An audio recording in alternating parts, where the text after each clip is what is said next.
Assalamu alaikum and welcome to Perspective. We've been hearing a lot about allegations. Certainly a trend of allegations in politics is certainly picking up even as we speak. There is an insinuation in the field. There's a certain kind of remark that is made. There is a kind of things are being alluded to and then picked up. There doesn't seem to be any proof. There doesn't seem to be any kind of reality on the ground on which to base those assertions on. But unfortunately, that is what politics is increasingly being built upon as far as politics, the political scenario at this time is concerned. We particularly want to talk about that. We also want to talk about recently in an interview the opposition party was there was a remark made by an international journalist about how certain deductions quite like Sherlock Holmes were being made, and on which there was no proof, of which there was no proof, but they were later being built upon. They were later being 2 plus 2 is added and built to 12 and more, and then there is a lot of hyperbole, there is a lot of sensationalism, there is a lot being said on social media. It's being built upon after every share, as it goes along, quite like Chinese whisper, and we want to talk about that kind of trend. We also want to talk about what politics overall should be centered and managed and debated within Parliament, which is the forum for it. But interestingly, that is not where we find politics at all these days. All of that today on Perspective. I have with me Fareed Reyes, who's a senior journalist. Thank you for joining us today. We also have with us Rana Maqbool Ahmad from the PMLN. Thank you for joining us. And Nayab Goharjan from the PPP. Thank you for joining us. Ji, before I go to Rana Sahab and then Nayab, Fareed Sahab, like we were earlier saying, as far as politics at this time is concerned, we don't know what is the truth and what are mere assertions which are based on what is propaganda. Of course, realistically speaking, politics, propaganda may be a part of politics, but politics isn't supposed to be centered on propaganda. Would you agree? And are we really moving towards more and more towards that style of politics now? Marut, thank you so much for inviting me in your show. The basic thing which you have asked about, now for the last part, most probably for the past 3 to 4 years, what we are seeing, what we are here, and what we are, the night of a new kind of a politics which we are witnessing over here. If we talk about, I'm not talking about allegations, accusations, and all those things. It's all about in politics. If you see in the politics in the rights in 75 years of the politics here in Pakistan, all the major political parties which are into the power, which used to be in the opposition, they all used to hurl allegations against each other. But the kind of a politics which we are now witnessing, or what we are seeing over here, it's something very different, and it's something very difficult about now to report on, now to analyze on, and what the Pakistan Tehreek-e-Insaf, a party which has introduced a new kind of a politics, a new kind of a propaganda, and what we were talking before the program was being on air, that this is a party which doesn't believe in the parliament. This is a party which doesn't believe in the power of the parliament and in strengthening of the parliament. This is the party, whether in the government, whether in the opposition. But the root of it is also the fact that when you say, when you say that a particular institution, whether it's the parliament, let me come back to you. I'll go to Rana Sahab. Rana Sahab, can you hear me?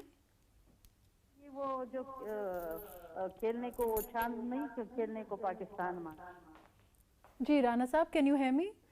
Yes, loud and clear. I'm hearing. Ji, overall, as far as politics, we've been talking about how the political realm of Pakistan at this time seems to have been centered on what is propaganda. There are assertions made which are built upon as we speak. And what Fareed Sahab is saying, he's saying that, the power of the assemblies at this time, whether it's, as far as National Assembly is concerned, whether it's provincial assemblies, overall, that the legislative system at this time and that power has somehow been taken away from that very institution on which democracy should center. Would you agree?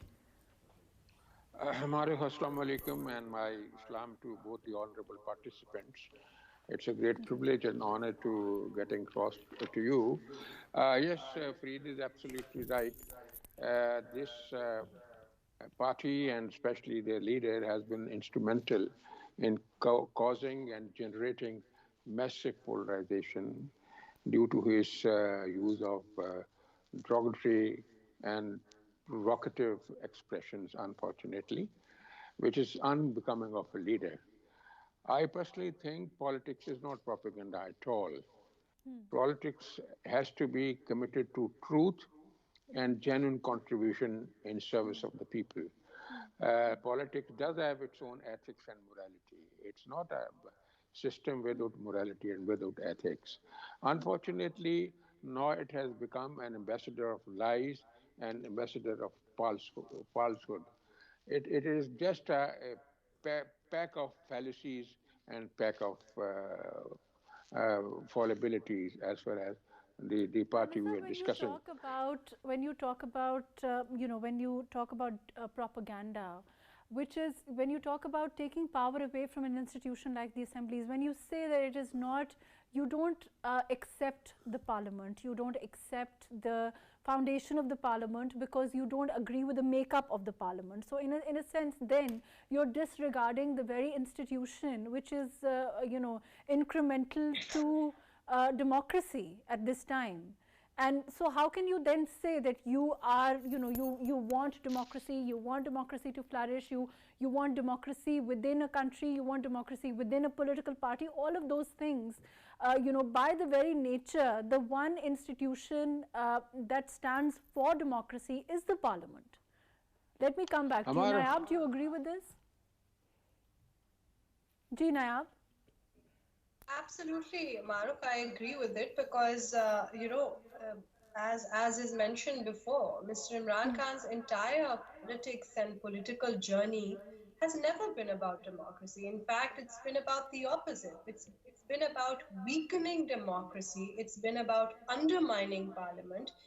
Several times he has undermined. It's also been about his way or the highway, right? So, as you were talking about allegations earlier, I think it's very important to mention that he has a very dark and problematic history of constantly making baseless allegations against his political opponents and never substantiating it with any evidence. This alone goes to show how he considers himself to be above the law, above institutions, above systems, the same systems that he claims that he seeks to mend and improve. How can we believe that when he himself doesn't believe to be a part of the system but above the system?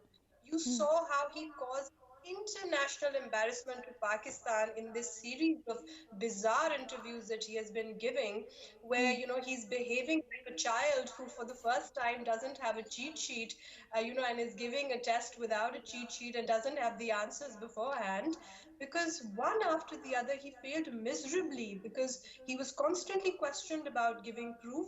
He failed miserably. He was constantly questioned exactly what you're saying about his belief in systems, institutions, the parliament.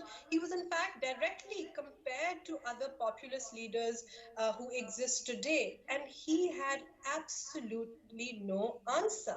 More baseless allegations, more propaganda. So I think we're moving, because of him, we've moved towards this entire climate of suspicion and intrigue and propaganda in politics, which I believe is unprecedented in Pakistan's history. And I think we need to come out of it. All Let me democratic forces need to get together and we need to talk about the supremacy of the parliament. If Imran Khan truly wants to see change in Pakistan, he needs to come back to the parliament. He needs to wait for the constitutional term of this government to be over, and then he needs to go towards elections. And he needs to stop politicizing certain appointments in the country and making them and making an international spectacle out of them. So I think Let me come all of back to it you. is just Nayab, on that note, Ji embarrassing. Fareed Sahab, I think one of the two things that Nayab said, she said that, you make it to making an international spectacle. Unfortunately, for a while now, we have made an international spectacle of ourselves, as far as overall our politics are concerned. There's no doubt about that. In terms of casting, doubt on institutions are concerned, of course, one being very much, not only the Assembly, but as far as the Election Commission is concerned, overall institutions have been taken, as everything that comes out, if it's against a certain, the opposition particularly, is taken to be coming from a bad place, doubts are cast, things are said. And that's not new. But overall, as far as direction of politics is concerned, we have to, of course, balance freedom of expression, people coming out and voicing their own commitment to any particular political party, taking whatever political side they want to, and no one's denying that. But to make the political discourse itself so controversial, how does one deal with that? That's my question.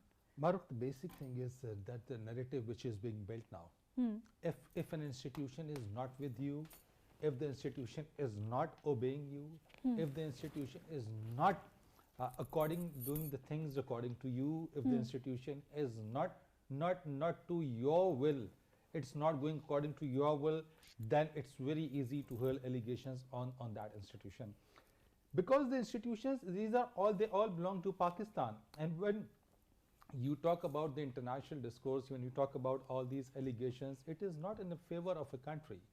Because if an election commission, if you are hurling allegations against the election commission, it is your institution. If you are hurling allegation against any other institution, it is yours. You have been working with these institutions. You have a very cordial and a very friendly relations with these institutions. But as we all talk about this thing, that the vote of no confidence is according to the law, according to the constitution.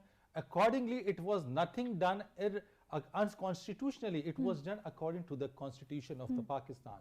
But the basic thing is, this is not the thing in the country, and one need to consider about this thing. If a party, if a person, if an individual, if that party or individual is not in the power, if not in the power corridors, then what does it mean? That the system is responsible for that? You start hurling allegations on those institutions. If the election commission, as you talked about, if a party is winning from some constituencies, from the by, we have some recent examples over there that a party, we name it Pakistan Tehreek-e-Insaf, in the by-elections they won in majority of the seats. Who conducted the elections? Was it some other institution, or was it the Election Commission of Pakistan? But my point is, where do the conspiracy theories stop, and how do we get to the reality of what's real and what's being given out or doled out as conspiracy, as made up theories, which again, like I'm saying, they're built upon the foundation. There's a little it's spark which is thrown out, and then it's built upon, and a fire is built upon it. And then different kind of things are dragged out. Again, I think Sherlock Holmes analogy wouldn't be wrong here. I think so. This is the kind of the politics which one is believe and one is dragging into it. I believe this thing that right now, if a party, you have the example in front of it, that nobody is concerned about the parliament, nobody is concerned about the power of the parliament. Everybody is concerned about how to tackle the protest, how to tackle the long marches, how to tackle an individual, because an individual is continuously hurling allegations again and again and dragging all the others those who wish, or those who want to do something for the country, those who want to do for the betterment of the country, those who want to take the country in the right direction. But now everybody, every individual, all the political parties are being dragged. Okay, if somebody is hurling the allegations, that there need to be the counter allegation. That's what I'm saying. So much energy. Let me go to Rana Sahab. I'll come back to you. Rana Sahab, so much energy, so much effort has to go into, and I have to say has to, because once these allegations are made, once these assertions are made on a national level, because we saw the earlier on the DGISPR, the DGISI's press conference, the fact that they had to come out and talk about the reality of things as they saw them and as they were. was something that was indicative of how it becomes mandatory to over time, when such allegations are repeatedly spewed out, to defend institutions, to defend individuals, to defend at this time our there doesn't seem to be any sanctity. Where will the buck stop, in your opinion?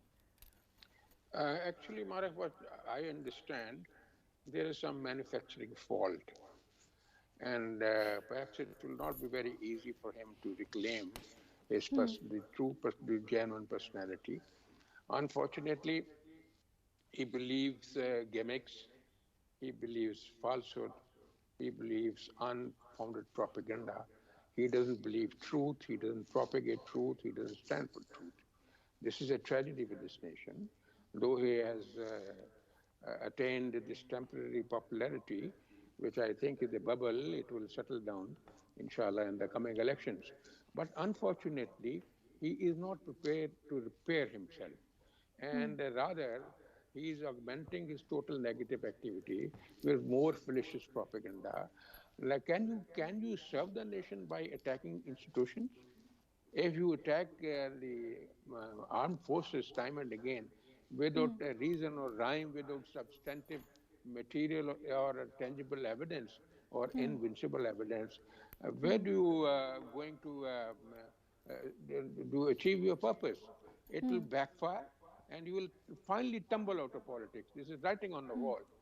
This But Rana temporarily. Sahib, there is a political, there is a national cost to this also, right? Because, when we talk about earlier on, we've seen dignitaries all over the world, when visits are scheduled, when you want to move ahead and proceed on, issues of economy, you want to proceed ahead on issues of national interest. All of these things, unfortunately, are causing a detriment to building up, moving forward towards developmental goals for the country as a whole, in the national interest.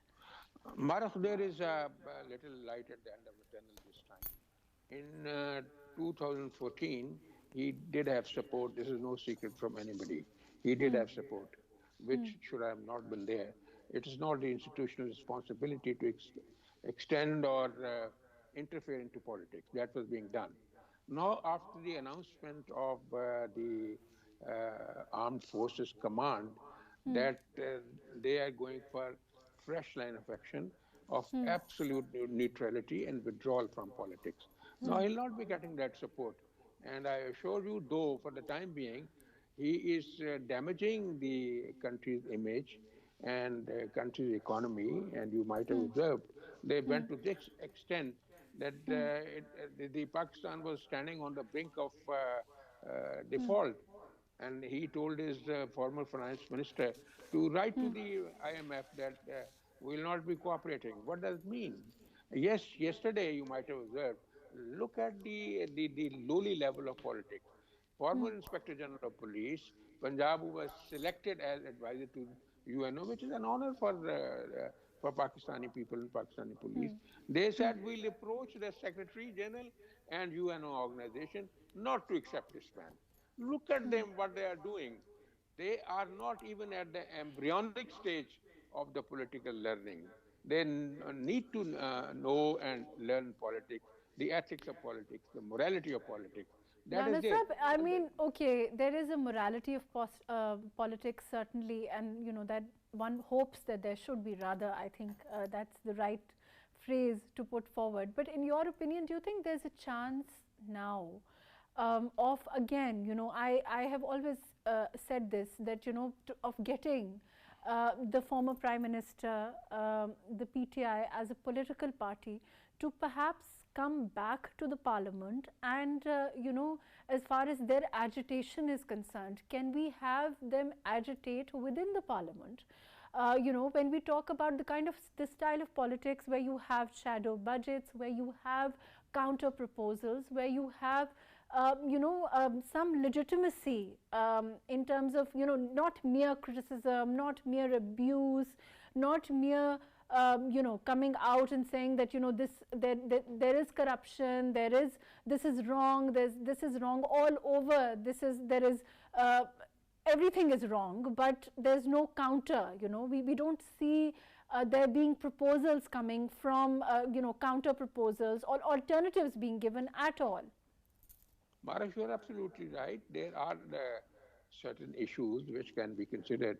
But I tell you, this is my personal reading and assessment. I'm sure this venture will peter out. He is not going to succeed. Once he will reach the dead end, he'll come back to the parliament, because he is trying through various ways and endeavoring to get support from them. They are not extending any support. Let's talk frankly.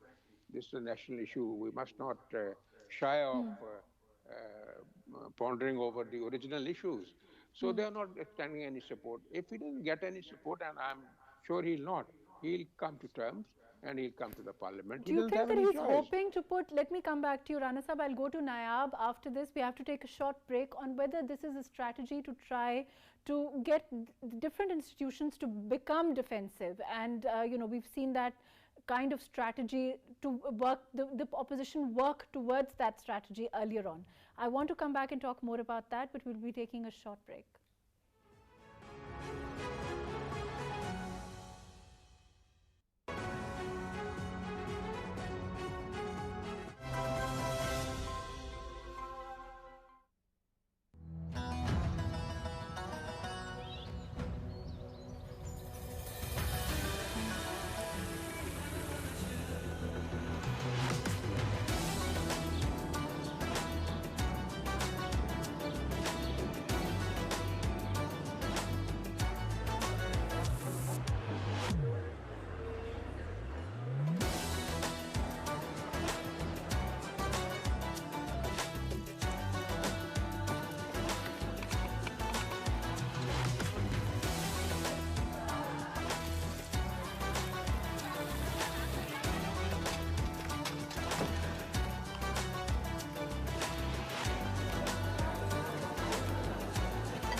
Right, welcome back. Nayab, can you hear me?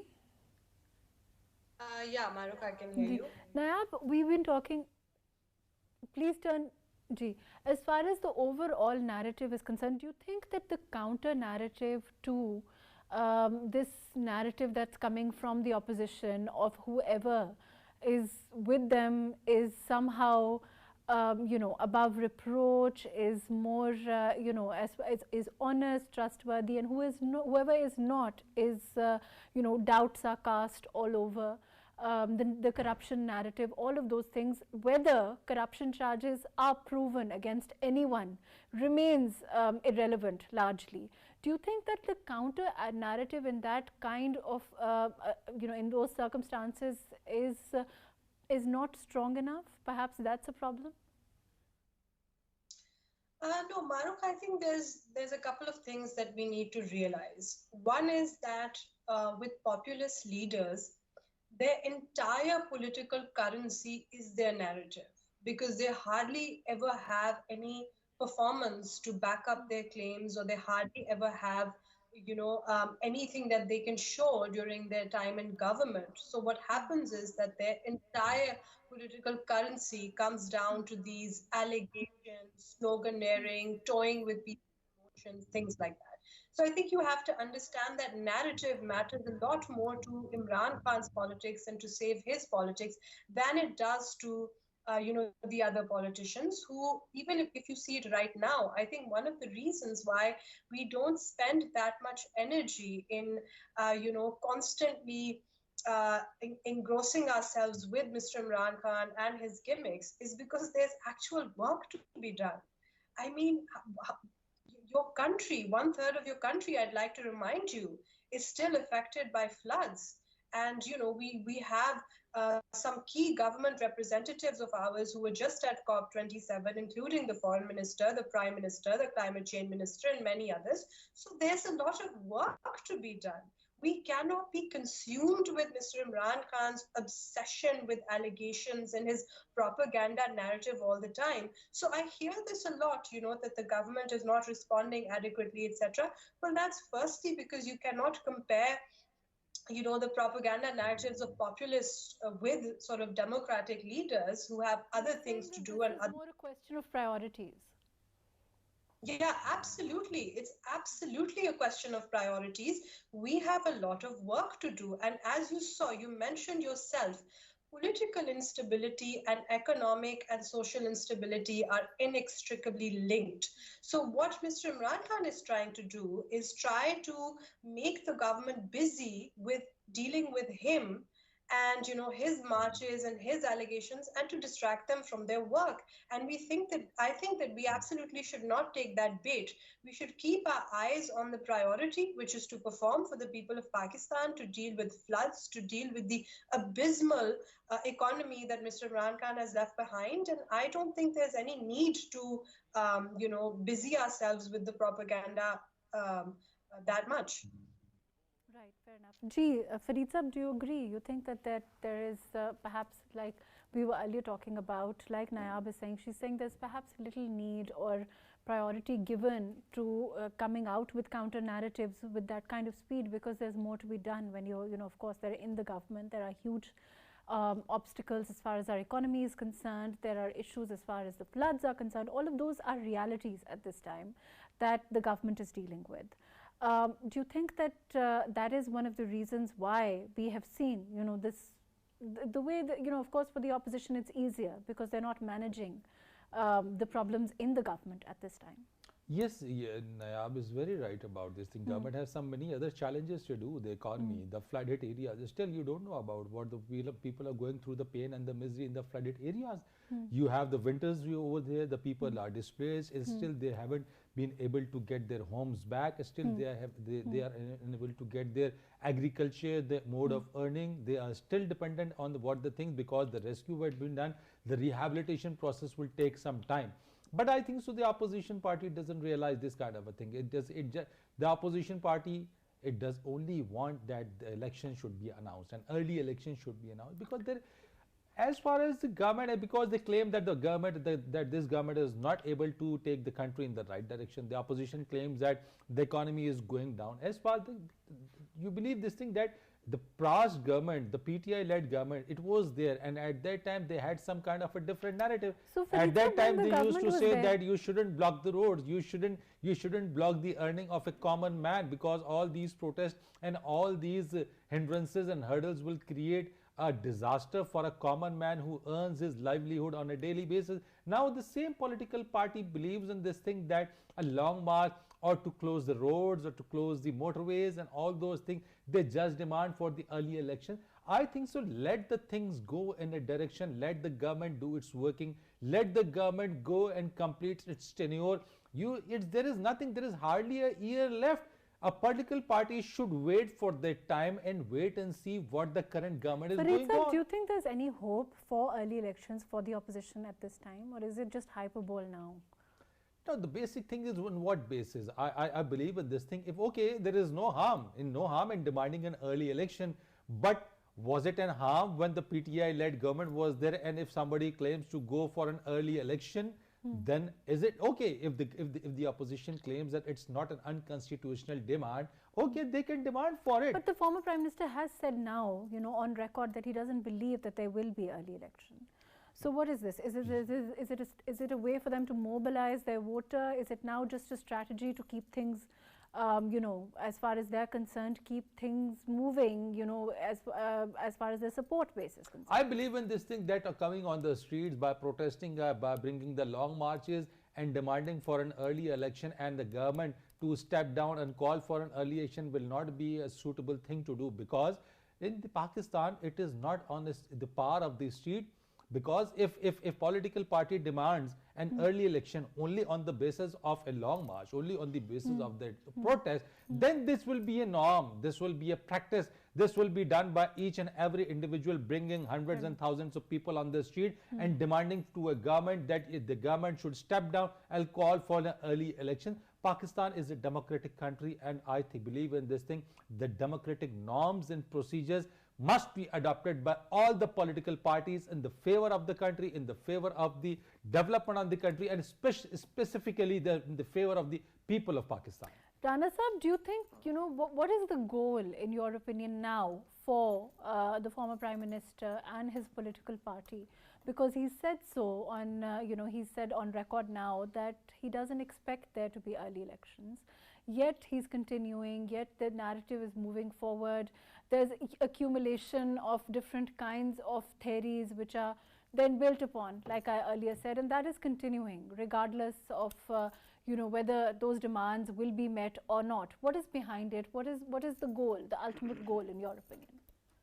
Marokko is implicit and demand so many times he has mentioned as well, because he doesn't have much of control over himself.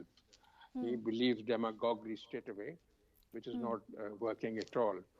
The chief of the army staff appointment. This total commotion will set it down by before 29th of this month. Let's not worry about it. So one of his target is not achieved at all.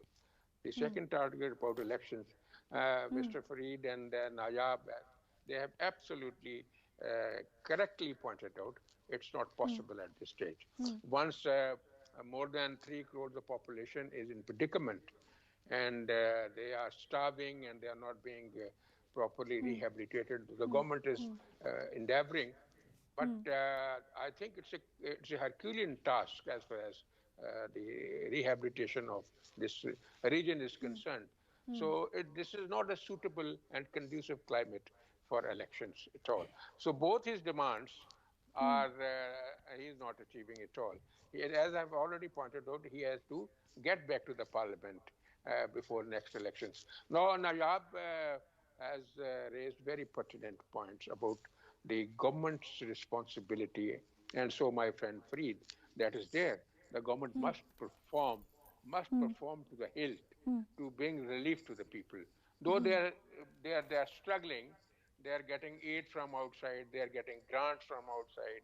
They have got 1.5 billion from Asian Development Bank, 1.5 billion from World Bank and other friendly countries. They are bustling support. Our finance minister is already there. They have been able to partly manage the spiral of the dollar. That is also a little relief to the people.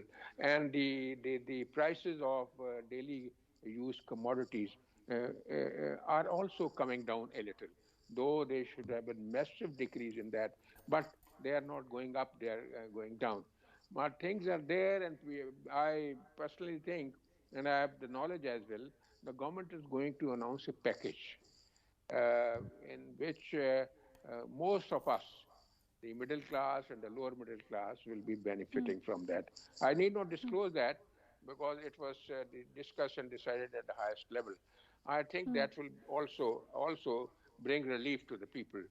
And as far as his next weapon, the other weapon, which is always very sharp, that is disreputing and throwing the volleys of allegations against his opponents. But he has received the response as well. The cases which are there about corruption and about illicit means he has been using, he has been convicted in a few cases, and he is being tried. There is a lot of hue and cry, not only in Pakistan, all over the world, about his piety, so-called piety, and so-called honesty and integrity. So his issues are being addressed at all levels. Therefore, I personally think something better will come up, and we'll be out of this quagmire within 2-3 months, God willing. Right, Rana Sahab, on that note, we have to take a break. I will come back to you and we'll talk more about what we can expect in the next couple of weeks as far as the opposition is concerned.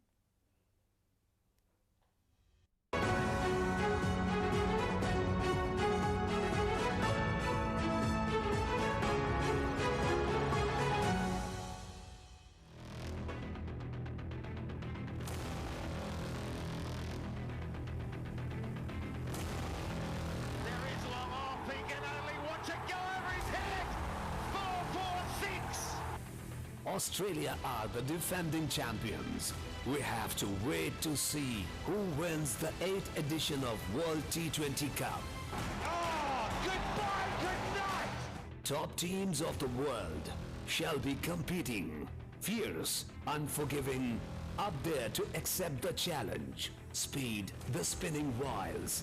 Orthodox shots interspersed with massive hits. ICC World T20 2022, October 16th until November 13th, 2022. Live on PTV Sports HD.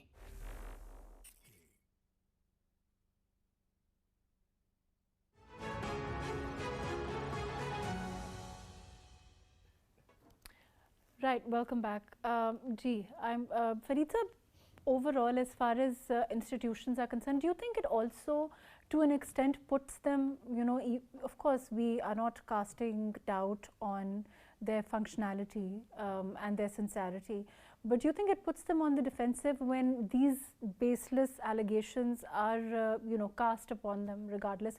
Because no institution seems to have been exempt. We talk about Election Commission, we talk about judiciary, we talk about, armed forces, all over, the opposition has not spared any one institution. Of course, they don't agree with the parliament at all. They don't want to acknowledge it. So overall, it's on every institution. I think, Suke, it is not a matter of the or working or the functionality of an institution. It's all about what I said earlier about not being into the power. Okay. If we're not being into the power, then nobody. I have earlier said to you that the basic thing what the PTI chairman Imran Khan has built a narrative upon, and he has sketched the things all around. That if he is in the power, if he is in what the power, will happen to institutions if, for example, he is in power tomorrow? The Election Commission will, according to him, start acting honorably. The Parliament, of which these members, the members that are there, likely, a lot of them will probably be re-elected again. As far as the overall makeup is concerned, because we don't have the PTI members at this time. These other members in the parliament at this time will probably have enjoyed tenures, numerous tenures, have a political base. Unfortunately, that's a reality. Fortunately or unfortunately, I don't know, but these people will likely come back, most of them. What will happen then? There will be, it will be a sacred parliament, it will be a functional parliament, things will improve. As actually said earlier by PTI chairman, that he will not accept any kind of an hung parliament.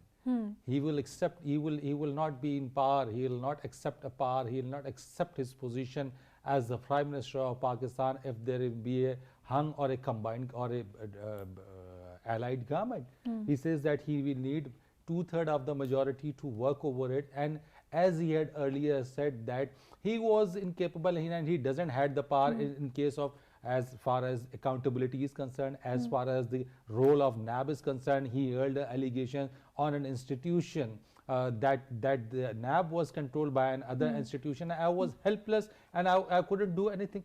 I believe in this thing. If you are helpless and if you know about this thing, if you are sitting over here and you feel that you are helpless, you don't have the power, you don't have the courage, and you are not allowed to work over there, then it's very easy to step down. But the basic thing is, it's not the matter. If you are hurling the allegations, if you are in the power, then everybody, every institution, whether judiciary, whether the election commission, whether the armed forces, they are very good, and you consider themselves one of the best relationships you have. But once if you don't have, I believe in this thing, that this kind of a narrative is not good for the country. But the point is that Rana Saab, the point is that whether he was helpless or not, whether he could not, he said, like Fareed Saab is saying, it was difficult for him to function. He did not have the kind of mandate that he would have liked. He still did not resign. I mean, he was voted out as part of a legitimate vote of no confidence. Well, they argue about the legitimacy of it, but the point is, it was a legal measure that was taken to oust the former Prime Minister, and he didn't choose to resign. So, powerless or not, he still wanted to retain control. There's little doubt about that, right? Absolutely correct. Keeping in view his previous record, he doesn't distinguish much between good and bad and truth and falsehood. Rather, truth and falsehood are mixed for him. Whatever he says, that is not based on facts, because I am privy to all his action which he has taken against his opponent, and absolutely unfounded, without evidence. For example, there was no role of the regimental forces. There could be a role of regimental forces in case of Mian Nawaz Sharif, or one or two others, but what about dozens of opponents? Like Rana Sanaullah was never required by those people.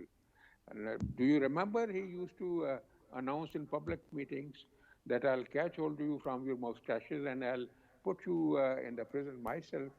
And how come he did it in Houston, that I'll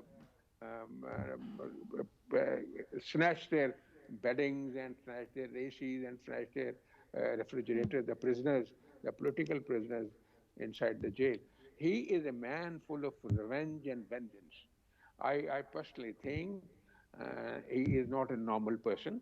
The way he behaves, the language he uses, the diction he expresses, that's not a language and a conduct of a normal man. Okay, this is some divine display which has been conveyed to our country and nation, but this is a temporary phenomena. I tell you, this will end very soon. I'm very optimistic about it. But we will still try. We'll still try that he brings his party back to the parliament. There is no other solution at all.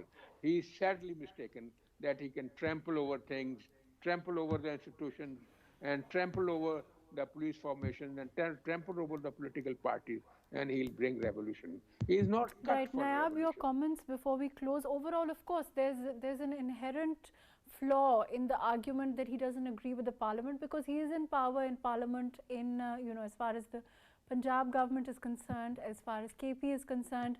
So it's of course, one can, it's right there, the fact that, he agrees with the parliaments in these two provinces, but not unfortunately the National Assembly. He doesn't agree with that.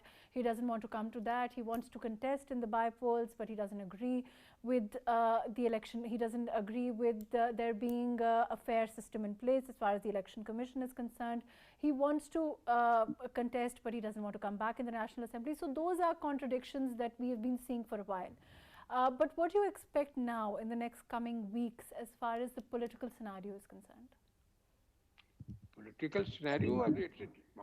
Are you asking me? Ji, I'm Nayab. Unfortunately, we're running out of time. Ji, Nayab. It's your turn, Nayab.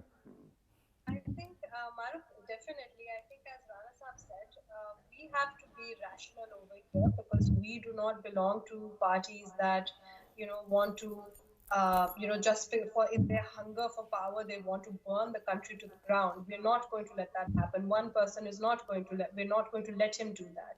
So what I see in the coming months is definitely de-escalation. It's the responsibility of all political actors and all institutions involved in this process right now to take the country towards de-escalation, to address the polarization, to take us towards healing. And we cannot be held hostage by one person who essentially does not believe in the democratic process or in the parliament. If you listen to his latest interview, he has basically said that I.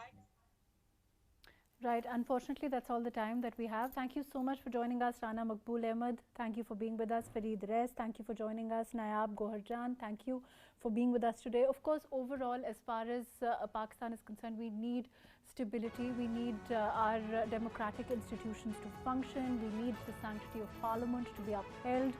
And one hopes that there will be that kind of politics at play and sense will prevail. Let's see in the next couple of weeks what happens. Of course, like Rana Saab said, the government plans to announce a relief package for people in terms of, to combat the inflation, the economic realities, economic crisis of this time.